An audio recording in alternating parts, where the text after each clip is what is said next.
নমস্কার বন্ধুরা, ভক্তি দর্শন চ্যানেলের নতুন পর্বে আপনাদের অনেক অনেক স্বাগত। আপনারা কেমন আছেন? আশা করি আপনারা ভালো ও সুস্থ আছেন। বন্ধুরা, শুরু হয়ে গিয়েছে বাসন্তী পুজো। চৈত্র মাসের শুক্লপক্ষের প্রতিপদ তিথি থেকে রামনবমী তিথি পর্যন্ত চলে এই নবরাত্রি অনুষ্ঠান। নবরাত্রি অর্থাৎ নবদুর্গা মায়ের 9টি রূপের পূজা করা হয়ে থাকে 9 দিন ধরে। 9 দিন ব্যাপী এই পুজো চলে বলে একে নবরাত্রি বলা হয়ে থাকে। এই নবরাত্রি বছরে দুবার পালিত হয়। চৈত্র মাসে যে নবরাত্রি পালিত হয় তাকে চৈত্র নবরাত্রি, এবং শরৎকালে যে নবরাত্রি পালন করা হয়ে থাকে তাকে শরৎ নবরাত্রি বলা হয়ে থাকে। নবদুর্গা অর্থাৎ মায়ের 9টি রূপ।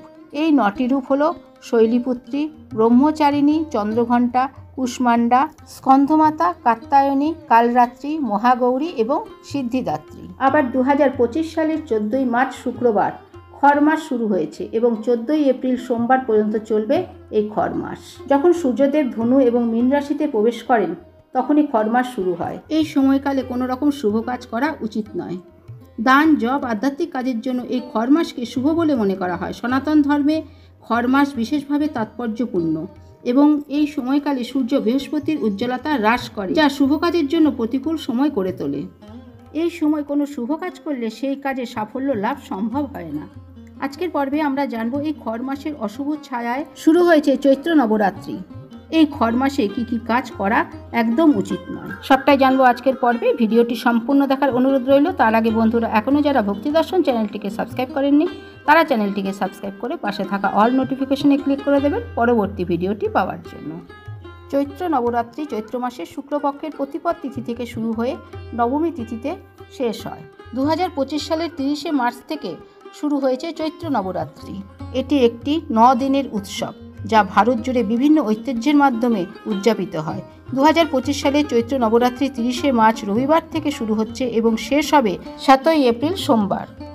এই খর মাসের অশুভ ছায়ায় শুরু চৈত্র নবরাত্রি হিন্দু ধর্মে খুব বিশেষ বলে মনে করা হয়। দেবী দুর্গার পুজো করা হয় এই সময়ে। সারা দেশে অত্যন্ত জাঁকজমকের সঙ্গে এই উৎসবটি বিশেষ করে মার্চ বা এপ্রিল মাসে পালিত হয়ে থাকে। বিশ্বাস করা হয় যে নবরাত্রি চলাকালীন মা দুর্গা তার ভক্তদের দুঃখ এবং ঝামেলা দূর করার জন্য পৃথিবীতে স্বয়ং অবতরণ করেন। তবে 2025 সালে চৈত্র মাসে নবরাত্রি খর মাসে বা মল মাসে পড়েছে, অর্থাৎ এই মাসে শুভ কার্যকলাপ এড়ানো উচিত, না হলে সমস্যায় পড়তে পারেন ভক্তরাও। 2025 সালের 14ই মার্চ শুক্রবার থেকে খর মাস শুরু হয়েছে এবং 14ই এপ্রিল সোমবার খর মাস শেষ হবে। হিন্দু ঐতিহ্যে খর মাসকে একটি অশুভ সময় হিসেবে বিবেচনা করা হয় এবং এটি বিশ্বাস করা হয় যে এই সময়ে করা কোনো শুভ কাজ ইতিবাচক ফল দেয় না। এবার জানবো এই সময় কোন কোন কাজগুলি করা একদম উচিত নয়। বিবাহ। খর মাসের সময় বিবাহ করা শুভ বলে বিবেচিত হয় না। এই সময়টি বিবাহের জন্য উপযুক্ত নয়। নতুন কেনাকাটা। এই সময় বাড়ির জন্য নতুন জিনিসপত্র কেনা বা নতুন যানবাহন কেনা এড়িয়ে চলা উচিত। নতুন বাড়ি।